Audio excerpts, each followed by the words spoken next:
All right, so this is how we're going to be checking our homework today. So your homework was on page 761, and you started on number 2.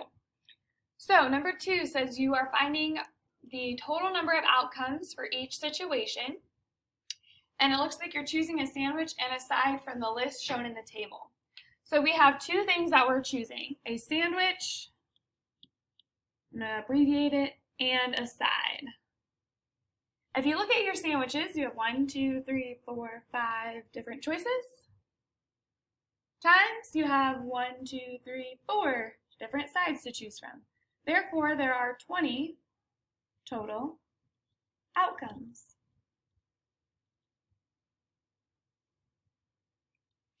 Number 3, picking a month of the year and a day of the week. So we have two things, the month and day of the week. So for months, we have 12 months to choose from, January through December. Times the days of the week, well, we have 7 options, Sunday through Saturday. Therefore, 12 times 7 is 84. And you have 84 total outcomes. Number 4, choosing from a comedy, horror, or action movie shown in 4 different theaters. So this is the type of movie we have to choose from, and then we have the location to choose. So there's 1, 2, 3 different movie types, times we have 4 different theaters. Therefore, there are 12 total outcomes.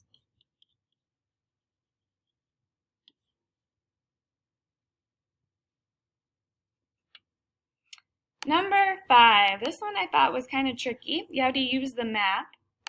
Find the number of possible routes from Eastland to Johnstown that pass through Harping.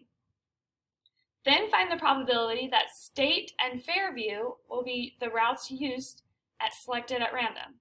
State the probability as a fraction and percent. Okay, well, first of all, we have to kind of look.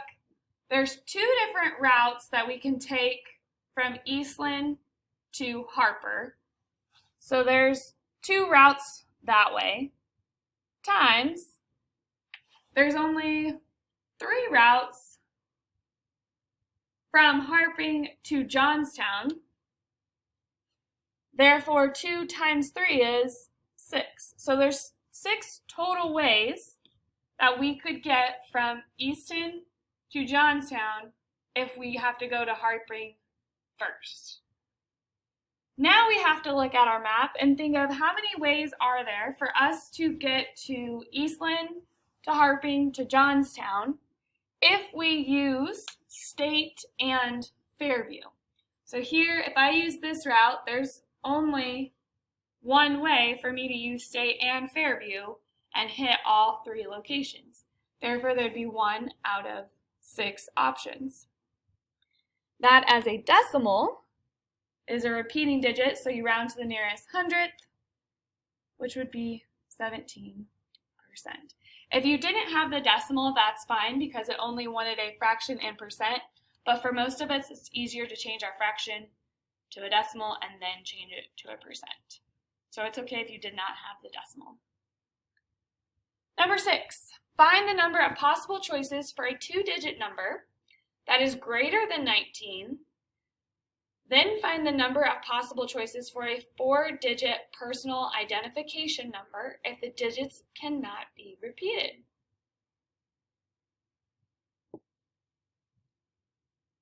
Okay, so we have the first one, we have a 2-digit number that is greater than 19.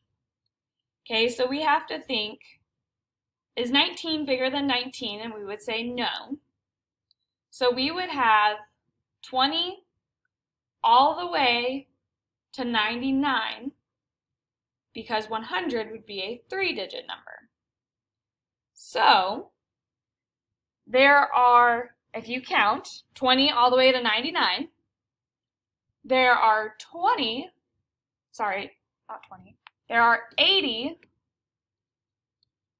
different two-digit numbers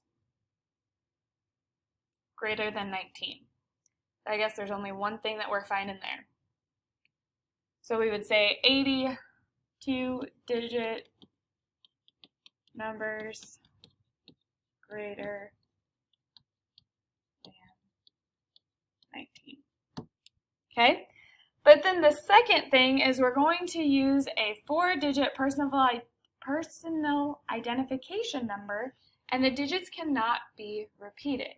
So now we have a 4-digit number. And you can't repeat digits. So what that means is if I used 0 for the first number, I cannot use 0 for the second, third, or fourth number. Okay? So now we have to think, how many options do you have for this first digit? Well, we could use 0, 1, 2, 3, 4, 5, 6, 7, 8, 9. You can't use 10 because you can't put two digits in one place value. So there are 10 different options for the first digit. Now, since we use one of those digits, there's only 9 options for the second. Since we use one of those 9 options, there's only 8 options for the third. And since we use one of the 8 options, there's only 7 options for the last digit in our 4-number pin.